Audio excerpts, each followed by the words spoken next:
네, 오늘은 하나님의 마음을 생각하며 더 나아지기라는 제목으로 우리 열왕기하 10장 25절과 31절의 말씀을 함께 나누기를 원합니다.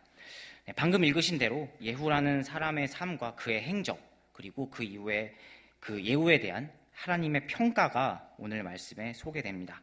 방금 읽으신 대로, 또 제가 방금 소개해드렸던 대로 하나님께서는 예후를 칭찬하기도 하시지만 또 한편으로는 책망하기도 하십니다.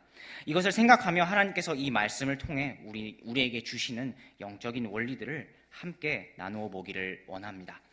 우리 첫 번째로 나누어 볼 원리는요, 하나님께서는 누구에게나 기회를 주시고 그의 뜻에 따라 사람을 사용하신다는 것입니다.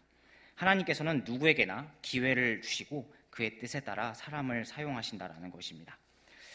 하나님께서는 누구에게나 기회를 주시고 그의 뜻에 따라 사람을 사용하십니다. 오늘 본문 25절부터 28절까지의 말씀에서는요, 예후가 바알의 형상들을 불태우는 그런 장면이 나옵니다. 먼저 예후가 당시 어떻게 이스라엘에서 소위 인기 있는 우상이었던 바알을 멸하게 되었는지 우리 열왕기하 9장과 10장의 말씀의 전반적인 내용을 좀 함께 살펴보면서 말씀 나누기를 원합니다. 이 예후라는 사람은 엘리사가 지목한 청년 대언자에게 기름 부음을 받게 됩니다. 예후는 당시에 북이스라엘의 왕이었고 아합 왕의 아들이었던 이제 그 아시아 왕의 그 요람의 군대 대장이었습니다. 당시 이스라엘은 시리아와 전쟁 중이었다라고 기록을 합니다. 북이스라엘의 요람 왕과 남유다의 아시아 왕이 함께 연합해서 시리아를 대적해서 싸우고 있었습니다. 그런데 이제 시리아와 싸우고 있던 요람 왕이 부상을 당해서 그 예스르엘이라는 곳으로 돌아왔고, 그 때문에 남유다 아시아 왕도 부상당한 요람 왕을 보기 위해서 함께 내려오게 되었다고 기록을 합니다. 예후가 대언자에게 기름 부음을 받았을 때 그는 왕으로 기름 부음을 받았을 뿐만 아니라 그 청년 대언자를 통해서 이제 아합의 집을 치고 그 자손을 치라라는 명령을 받게 됩니다. 예후가 이런 하나님의 말씀을 듣고 아합의 아들인 요람 왕을 치기 위해 예스르엘로 옵니다. 예스르엘로 와서 결국 요람 왕을 활로 쏴서 죽이게 되고요.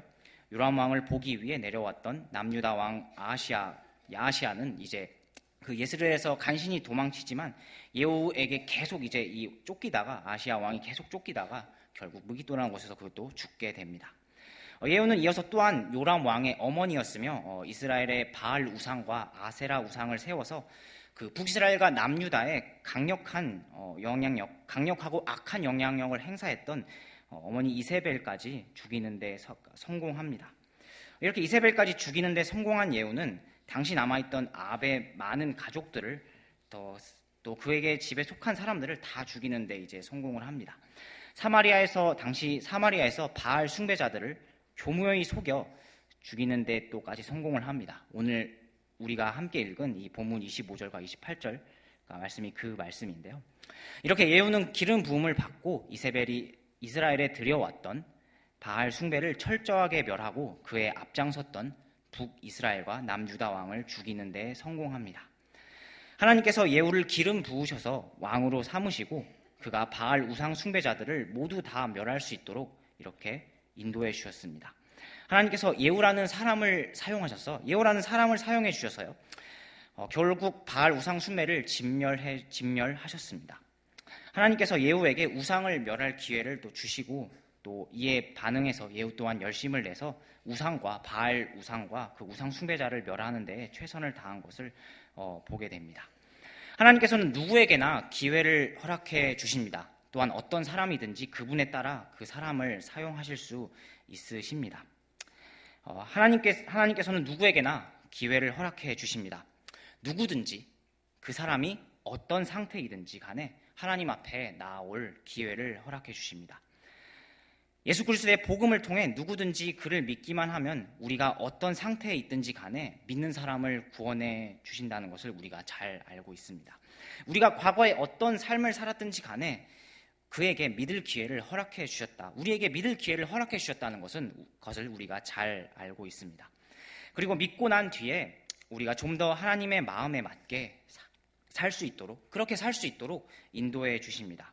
우리가 교회를 다니는 것, 하나님을 섬기는 것 또한 우리의 마음에서 우러나오는 일인 줄 믿습니다.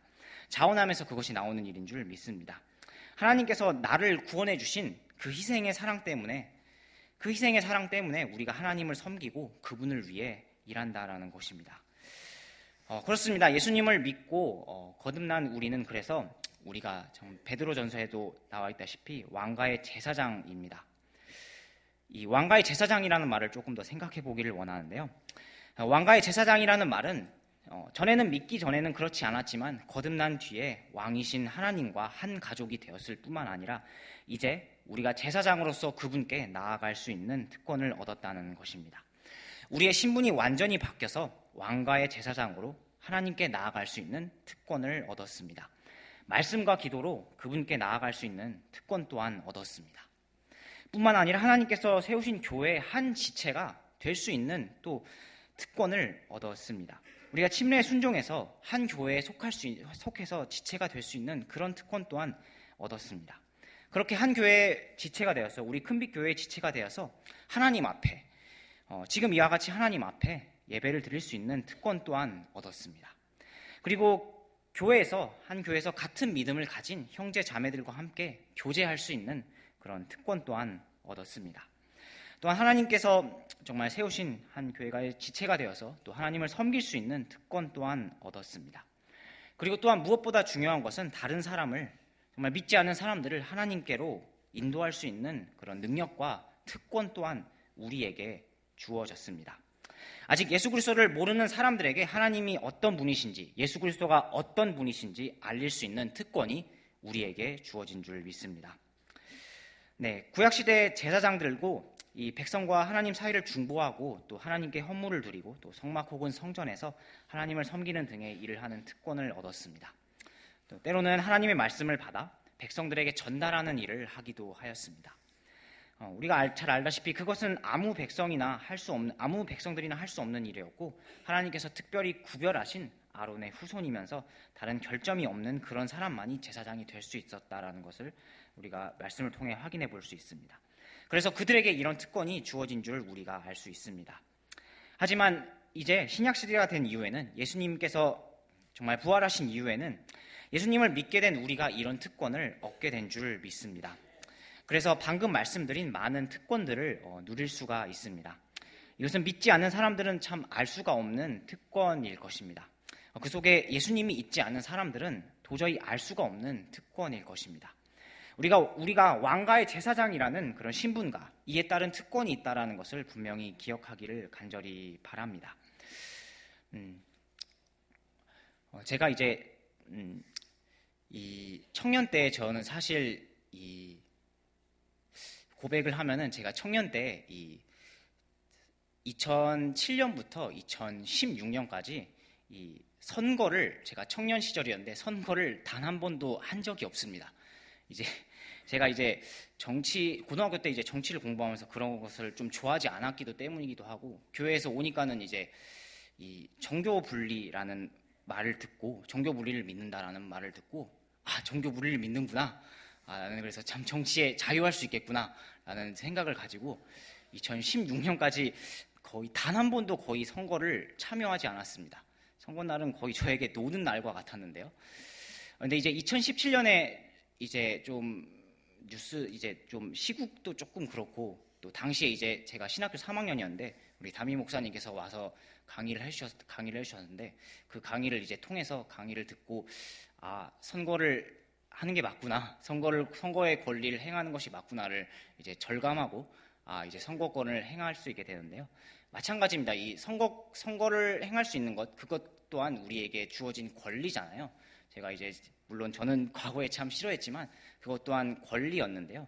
이런 우리가 참 권리를 우리가 잘 행사할 수 있기를 간절히 바랍니다. 물론 우리가 이 선거권이 있다고 해서 우리가 정말 정교 분리를 믿기 때문에 여기에서 교회에서 정치 얘기를 하는 것은 분명히 안 되지만 그것은 분명히 되지 않지만 우리가 개인적으로는 선거를 하고 나라의 의무를 행하는 것은 또 중요한 일인 줄 믿습니다.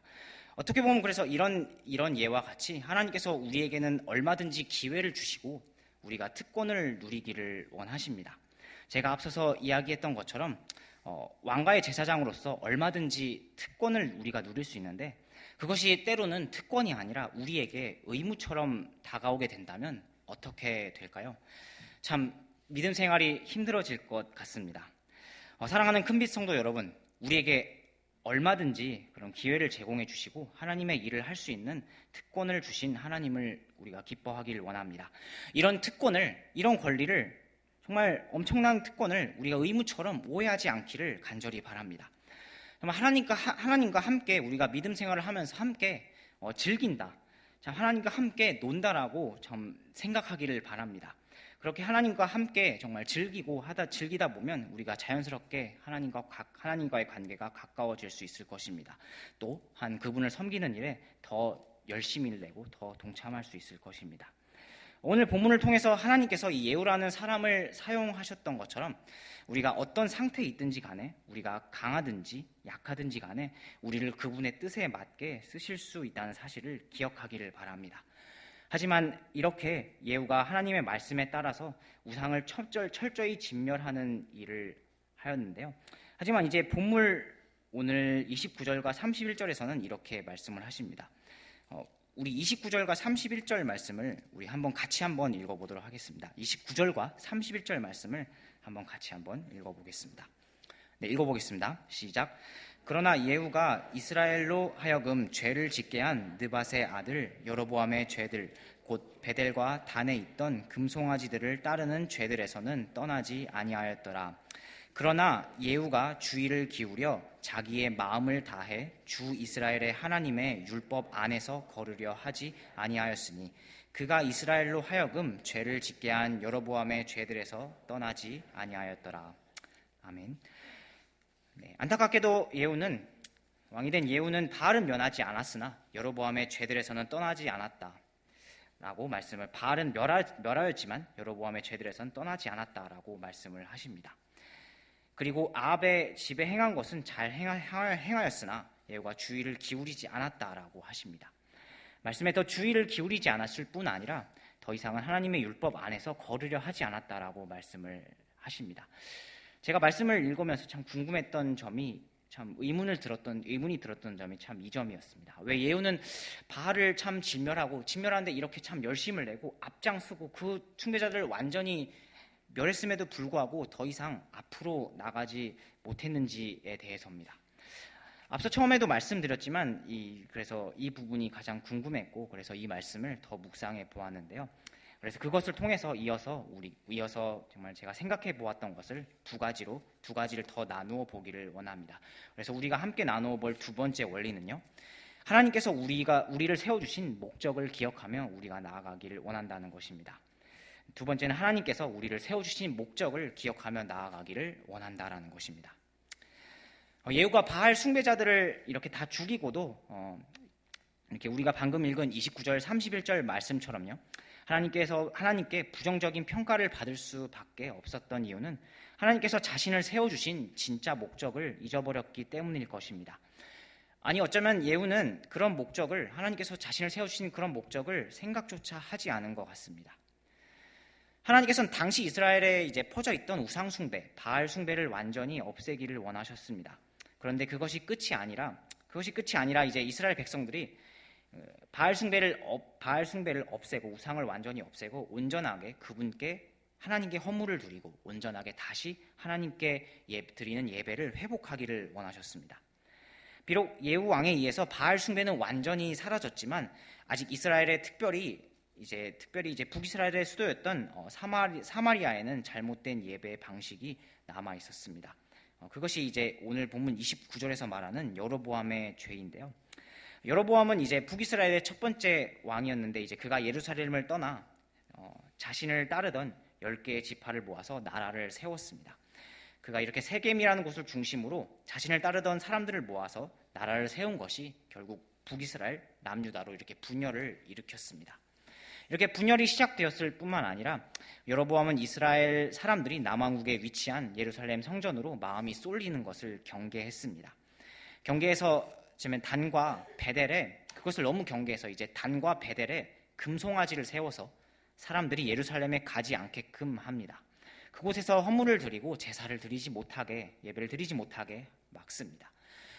분명히 하나님께서 흠이 없는 아론의 후손으로만 제사장을 세울 것을 또 명령을 했는데, 여로보암은 그것을 어기고 이렇게 구별된 사람이 아닌 돈을 받고 또 제사장을 세우게 됩니다.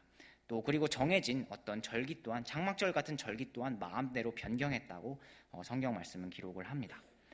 이것은 자신의 뜻대로 하나님의 자리를 정하고요, 자신의 마음대로 하나님을 예배하겠다는 아주 위험한 그런 생각이었습니다. 그래서 하나님께서는 이것을 다시 회복하기를 원하셨습니다.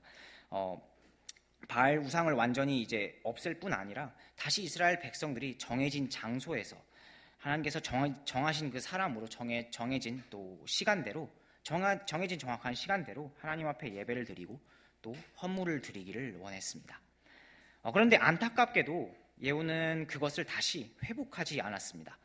어떻게 보면 이스라엘 백성들이 다시 예루살렘으로 가서 절기를 지키고 예배를 드릴 수 있는 것을 좀 어떻게 보면 정말 좋은 상황으로 이렇게 인도해 주셨는데, 왜냐하면 이제 첫 번째 대지에서도 이제 말씀을 드렸다시피 이제 예후가 북이스라엘 왕과 남유다의 두 왕을 모두 죽이는 데 성공했기 때문입니다. 그래서 어떻게 보면 잘만 하면 그에게는 남과 북 이스라엘을 다시 이제 정말 통합해서 이 백성들의 마음을 다시 하나로 합해서 다시 그 백성들을 예루살렘에서 예배 드릴 수 있게, 그렇게 예배를 드릴 수 있게 다시 인도할 수 있었을지도 모릅니다. 아마 그에게는 그럴 수 있었을 힘이 있었을 것 같다는 생각이 말씀을 통해서 들었는데요. 하지만 이 예후 왕은 그것을 위해서 더 나아가지 않았습니다. 아니, 더 나아갈 생각조차 하지 않았던 것 같습니다. 안타깝게도 성경 어디에도 예후가 모든 이스라엘 백성들의 마음을 다시 하나로 모아서 예루살렘에서 그 백성들이 다시 주를 찾게끔 했다라고, 그렇게 노력했다라고 한 그런 흔적 자체가, 말씀 자체가 없습니다. 그런 일을 생각했고 계획했다는 그런 흔적 자체가 없습니다. 예후 왕은 바알 우상을 완전히 멸하는데 엄청난 공을 세우게 됩니다. 하지만 그것이 끝이었습니다. 31절 말씀처럼 그가 거기서 더 나아가서 하나님의 말씀을 따라 걸으려고 했다면 더 좋았을 것입니다. 또한 그가 하나님께서 자신을 기름 부은 왕으로 세워주신 목적, 왜 하나님께서 기름 부은 왕으로 나를 세워주셨는지 그 목적을 좀 더 생각했더라면 좋았을 것 같습니다. 그가 왜 이렇게 완전히 수많은 바알 숭배자를 굳이 죽여야 했는지 그 목적을 생각했더라면 좀 더 좋았을 것 같습니다. 하지만 예후 왕은 그렇게 하지 않았습니다. 바알을 완전히 쫓아내는 일에만 열심이었지 그 이상을 보지 못했고 또 실행하지 못했습니다. 하나님께서는 이스라엘 백성들이 다시 한 마음이 되어 예루살렘에서 예배를 드리길 원하셨고 예후가 그렇게 할 수 있기를 또 바라신 것 같습니다. 하지만 예후는 그렇게 하지 않았습니다. 바알 우상은 비록 없어졌지만 여전히 북이스라엘 사람들은 단과 베델에서 금송아지를 놓고 제사를 드리고 있었습니다. 우리가 주의를 기울여 하나님의 마음을 알기를 원합니다. 그분께서 우리를 세워주신 목적을 잊지 않고 기억하며 우리가 나아가기를 진심으로 바랍니다. 작년 11월 말 이제 한 3개월 전쯤 된 것 같은데요. 2개월 전쯤 된 것 같은데요. 이제 저희 중고등부 프렌즈 데이가 끝나고 이제 끝난 그 이후쯤에 제가 이제 올해 중고등부 사역을 계획하는 그런 시간을 가졌습니다. 작년에도 사역을 나름 열심히 하긴 했지만 올 한 해 더 나은 사역을 위해서 계획하는 시간을 참 가졌는데요. 참 사실 쉽지 않았습니다. 어떻게 보면은 작년 한 해 인간적으로는 참 육신적으로는 참 가장 힘든 시간이 아니었나 싶을 정도로 참 쉽지 않은 시간이었는데요. 좀 이런 제 내년 계획을 세우는 것이 또 처음이기도 했고 참 그래서 그런 것들이 쉽지 않았습니다. 그래서 참 먼저는 제가 올해 정말 중고등부를 참 인도하기 위해서 우선은 하나님의 말씀을 찾아보고 묵상하며 올 한 해 정말 말씀으로 중고등부의 방향을 세우는 일, 그리고 또 주일 예배, 우리 중고등부 주일 예배를 어떻게 드릴 것인지, 또 그에 맞춰서 우리가 정말 어떻게 연간 사역을 해야 될지, 또 우리가 정말 언제 어떻게 또 혹은 또 찬양이나 다른 것으로 교회를 섬겨야 하는지, 또 토요 사역을 어떻게 진행되어야 될지, 또 어떻게 보면 그리고 마지막으로 학생들에게 가장 중요할 수 있는 목장은 어떻게 구성해야 되는지 등의 계획을 참 세우는 시간을 가졌습니다. 비록 참 엄청나게 빡빡한 시간이었고 참 육신적으로는 참 힘든 시간이었지만 그래도 참 하나님의 말씀에 따라서 제가 방향을 설정하고 올 한 해 정말 우리 중고등부의 정말 말씀을 빌립보서 1장 25절 말씀으로 삼아서 믿음으로 기뻐하는 한 해라는 정말 그 목표를 잡고 다시 한번 그 사역의 목표를 다질 수 있는 시간이었습니다. 그래서 정말 감사한 시간이었습니다. 참 많이 기도해 주시기를 바랍니다. 네, 사랑하는 큰빛 성도 여러분, 하나님께서 우리 자신을 또 그리고 우리 교회를 세워주신 목적을 잊지 않고 기억하며 나아가기를 원합니다. 비록 신정 1월 1일은 지났지만 또 새로운 구정 연휴가 다가오는 이 시점에서 다시 한번 하나님께서 우리 교회를 세워주신 목적을 기억하며 나아가기를 원합니다. 2020년이 시작이 되었고 벌써 한 달이 다 지나가고 있습니다. 올 한 해에도 많은 사역들이 있을 것이고 또 진행될 것입니다. 그런데 우리가 이렇게 사역을 하면서 놓치지 말아야 될 것은 우리가 2020년에 빌드업 교회를 세우자라는 주제를 주셨잖아요. 또 우리에게 정말 매일, 매월, 매해 또 변함없는 사명을 이렇게 주신 것을 잊지 않기를 바랍니다. 저 또한 이것을 생각하며 올 초에 우리 중고등부 학생들과 함께 나누었던 말씀이 있는데요. 우리 에베소서 3장 10절과 12절 말씀을 함께 보겠습니다. 제가 한번 이 말씀을 읽어보겠습니다. 혹시 성경이 있으신 분들은 눈으로 따라와서 읽어주시면 감사하겠습니다. 에베소서 3장 10절 그리고 11절 12절 말씀을 제가 읽어보겠습니다. 그 목적은 그분께서 이제 교회를 사용하사 하늘의 처소들에 있는 정사들과 권능들에게 하나님의 갖가지 지혜를 알게 하려 하심이라. 그것은 곧 그분께서 그리스도 예수 우리 주 안에서 작정하신 영원한 목적에 따른 것이라. 그리스도 안에서 우리가 그분의 믿음을 통해 담대함을 가지며 또 확신 있게 나아감을 얻느니라. 아멘. 비록 우리가 많은 일들을 하지만 또 함께 예배를 드리고요. 또 함께 음식을 나누며 지난주 말씀처럼 우리가 참 교제하지만 그 일들 여러 가지 일들과 또 사역 가운데의 중심은 우리가 정말 믿지 않는 사람들을 또 예수 그리스도께로 인도하는 일일 것입니다. 그렇습니다. 이 말씀처럼 하나님께서 우리를 사용하시겠다라는 것입니다. 우리 교회를 사용하시겠다라는 것입니다. 하나님께서 우리 교회를 사용해 주셔서요. 믿지 않은 영혼들이 회개하고 하나님 앞에 예수 그리스도 앞으로 돌아오는데 우리 교회를 사용해 주시겠다는 것입니다. 그 위대한 목적에 우리를 사용해 주시겠다라는 것입니다. 우리가 정말 이 목적에 따라서 우리 각자가 또 맞춰 나갈 수 있기를 간절히 바랍니다. 또한 우리가 신년에 나누었다시피 예수님께서 관심을 갖고 계시는 제자 삼는 사역에 중심을 둘 수 있기를 원합니다. 한 사람을 교회로 인도하고 또 복음을 전하고 또 침례에 순종케 하며 교회에 정착을 시키고 또 말씀을 가르치며 제자가 될 수 있도록 돕는 사역이 바로 우리 교회 사역의 중심 목적인 줄을 믿습니다. 그래서 우리가 그 목적에 방향을 맞춰 나갈 수 있기를 원하고 그래서 우리 교회를 세우신 목적을 기억하며 우리 각자가 한 사람 한 사람이 나아갈 수 있는 저와 여러분이 되기를 간절히 원합니다. 네, 우리가 마지막으로 오늘 본문을 통해서 함께 생각해 봐야 될 것은 우리가 하나님께 영광을 돌리며 안주하지 않기를 바란다는 것입니다. 마지막으로 나눠볼 것은 우리가 하나님께 영광을 돌리며 안주하지 않기를 바란다라는 것입니다. 그렇습니다. 하나님께서는 우리가 정말 그분께 영광을 돌리기를 원하고 또 안주하지 않기를 원하십니다. 오늘 본문에서 이 예후 왕은 자신이 바알 숭배자를 완전히 다 멸한 뒤에 더 나아가지 않았습니다. 그 또한 하나님께 기름 부은 왕이었습니다. 그리고 그가 이제 사마리아에서 이스라엘을 통치한 기간이 오늘 본문 읽은 말씀은 아니지만 36절 말씀에 그가 이스라엘을 통치한 기간이 28년이었다라고 성경은 기록을 합니다. 28년이면은 결코 짧은 시간은 아닐 것입니다.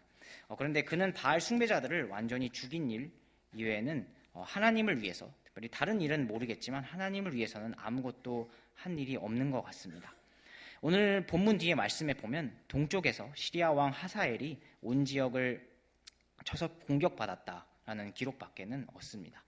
예후 왕이 하나님을 위해서 섬긴 일들이 별로 거의 없는 것 같습니다. 마찬가지로 그 열왕기하 기록뿐만 아니라 예후라는 사람의 기록은 역대기하에도 이제 잠깐 나오긴 하는데 그 예후 왕이 그냥 단순히 아시아의 집을 쳐서 유다 왕국이 지킬 힘이 없을 정도로 유다 아시아의 집을 쳤다라고만 기록할 뿐 그 외에는 아무런 이 왕의 기록에 대해서 남아있지가 않습니다. 이것을 보면서 이런 생각이 조금 들었습니다. 과연 이 예후가 바알 숭배자들을 정말 열심히 진멸을 하고 아합의 후손들을 다 죽이고 아시아 왕을 비롯해서 아합의 후손들을 다 죽였는데 과연 제대로 하나님께 영광을 돌렸을까? 제대로 하나님께 감사하고 그것을 영광 돌렸을까라는 의문이 들었습니다. 아무리 생각을 해봐도 제가 말한 이제 그 뒤에 성경 기록들을 또 통해서 볼 때 그가 이제 왕이 된 것에만 안주했지 바알 숭배자를 멸한 뒤에 아무것도 영광을 돌리지 않는 그런 모습을 보게 되었습니다. 다시 한번 이 31절 말씀에서 분명히 그가 그 예후 왕이 주의를 기울여서 하나님의 율법 안에서 거리를 하지 않았다라고 말씀했기 때문에 자신의 그런 그냥 왕이 된 자신의 그런 왕권에 안주하는 삶을 살았으며 또 자신이 행했던 일에 대해서 하나님께 영광 돌리지 않았다는 모습을 살펴볼 수가 있습니다. 사랑하는 큰빛 성도 여러분, 우리 교회를 인도해 주신 하나님께 영광을 돌리기를 원합니다. 특별히 제가 여기서 좀 더 강조하고 싶은 것은 제가 작년 후반에도 작년 후반부터 이런 묵상을 많이 했는데요. 우리가 어떤 일을 할 때, 특별히 어떤 일이나 사역을 성취한 뒤에 그 일들, 그 공로나 업적을 우리 자신에게 혹은 사람에게 돌리지 않기를 진심으로 간절히 바랍니다. 물론 우리가 표면적으로 실제적으로 표현할 때는 누가 이런 일을 했다라고 말할 수는 있겠지만 그것이 실제로 사실이기는 하지만 우리가 어떤 일을 할 때 특별히 우리가 어떤 사역을 한 뒤에 그것을 자신이 했다라고만 고백하지 않기를 바랍니다. 또한 표현은 하지 않아도요. 우리의 마음속에 이 일은 내가 했지, 이 사역은 내가 했지, 아니면 혹은 저 영은 내가 인도했지라는 생각이 은연중에 찾아올 수 있습니다. 하지만 성도 여러분, 우리는 그것을 올 한 해 특별히 조심하기를 원합니다. 나에게 공로를 돌리는 것을 특별히 조심하기를 바랍니다. 내가 했다가 아니라 정말 하나님께서 해주셨다라고 끊임없이 고백하는 올 한 해 그렇게 내가 했다가 아니라 하나님께서 해주셨다라고 올 한 해 끊임없이 고백하는 큰빛 성도 여러분이 또 저와 여러분이 되시길 간절히 바랍니다. 그리고 안주하지 않기를 바랍니다. 우리가 우리의 삶에 만족하고 거기에만 머물러 있지 않기를 바랍니다. 오늘 말씀처럼 예후는 그렇게 하지 못했지만 우리는 꾸준히 하나님과 그분의 말씀에 주의를 기울이며 나아갈 수 있기를 바랍니다. 혹시 신정새에 다짐했던 영적인 목표들이 점점 무너져 가고 있다면 다시 세우며 나아갈 수 있기를 간절히 소원합니다. 내가 영적으로 부족한 부분들이 혹시 또 생겨나진 않은지 다시 정말 우리가 이번 설 연휴를 또 통해서 점검해보며 나아가는 또 저와 여러분이 되길 간절히 바랍니다. 오늘은 예후 왕의 행적과 그에 대한 하나님의 평가를 보면서 함께 말씀을 나누었습니다. 잘한 것도 있었고 예후 왕에게 잘한 일도 있었고 잘 못한 일도 하나님께 책망을 들었던 일들도 있었는데요. 먼저는 정말 이 예후의 행적, 그가 행한 일을 통해서 그가 정말 잘 행한 일을 통해서 하나님께서는 누구에게나 기회를 주실 수 있으시며 또 하나님의 일을 또 하나님을 섬길 수 있게끔 특권을 분명히 허락해 주실 수 있다는 것을 먼저 살펴보았습니다. 특별히 혹시 이 자리 가운데 하나님을 섬기는 것이 혹시나 내가 의무처럼 여겨지는 성도분들이 있지는 않은지요? 혹시 그것이 의무처럼 여겨졌다면 그것을 정말 의무가 아니라 특권이지라고 하면서 생각을 바꿀 수 있는 그런 저희 큰빛 성도 여러분이 되시기를 바랍니다. 하나님께서 그의 뜻에 따라서 우리를 사용해 주신다는 그 특권을 기억하면 우리 성도들이 되기를 원합니다. 그리고 하나님께서 우리 자신과 그 교회를 세워주신 목적을 분명히 기억하며 나아가기를 원합니다. 우리에게 주신 사명을 잊지 않고 올 한 해 정말 사역할 수 있기를 간절히 원합니다. 또한 사역을 할 때 정말 우리가 하나님께 영광을 돌리지 않고 때로는 우리 자신에게 사람에게 공을 돌리는 것을 조심할 수 있기를 바랍니다. 내가 했다가 아니라 하나님께서 해주셨다라고 끊임없이 고백하는 우리 큰빛 교회 큰빛 성도들이 되기를 원합니다. 우리의 삶에만 안주하지 않고 그래서 하나님의 말씀에 주의를 기울이며 나아가는 우리 큰빛 성도들이 또 저와 여러분들이 되기를 간절히 바랍니다. 네, 기도하고